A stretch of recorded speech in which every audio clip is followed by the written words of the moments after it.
சிறந்த மனிதர்கள் என்ற பெயரை வாங்குவதற்கு மாபெரும் ஆற்றலை எல்லாம் கொண்டும் உபயோகித்தும் வாழ வேண்டும் என்ற எந்த கட்டாயமும் இல்லை.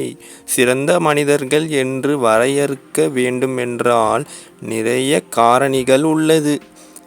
தனது மரபணு வழி மாறாமல் நடந்து கொள்வது என ஆரம்பித்து நற்குணம், நல் பழக்க வழக்கம், நல் நெறிமுறை, தன் திறனுக்கு ஒத்த செயல்கள், புத்தி கூர்மை, சிறந்த நினைவாற்றல், தன்னடக்கம், இரக்கப்பட வேண்டிய இடங்களில் இரக்கப்படுதல், ஒழுக்கத்தை கடைப்பிடித்தல், நேரம் தவறாமை, தன்னை விட மூத்த சான்றோரை மதித்தல் என இன்னும் இது போன்ற பல காரணிகள் உள்ளன. இவற்றையெல்லாம் கடைப்பிடிப்பதற்கு மிக முக்கியமான ஒன்றாக இருக்கும் தீர்க்க தரிசன ஆற்றலை தெளிவுற வைத்து கொள்ள வேண்டும்.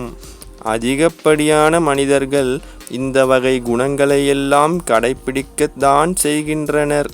கடைப்பிடித்தும் சிறந்த மனிதர்கள் என்று ஏன் கூறப்படுவதில்லை என்று கேட்டால், நீண்ட நாட்கள் இது போன்ற குணங்களை தக்க வைக்க முடியாமல் திணறுவர்.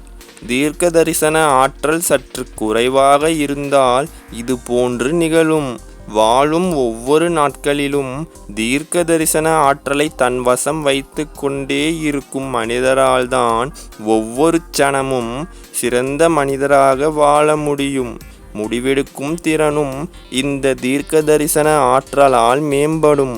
சிறந்த மனிதராக இருக்கும் ஒவ்வொரு வேளையிலும் ஒருவர் சிறந்தவற்றை மட்டும்தான் செய்வார்கள்.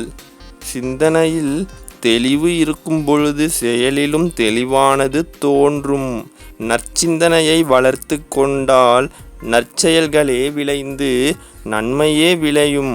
தீய சிந்தனையை வளர்த்து கொண்டால் தீமையே விளைந்து நற்பெயரானது கிட்டாது.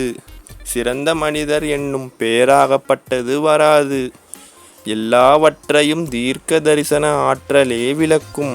இந்த கருத்தாகப்பட்டது மனித ஜீவராசிகளுக்கும் மட்டும் இல்லாமல் மற்ற எல்லா ஜீவராசிகளுக்கும் பொருந்தும்.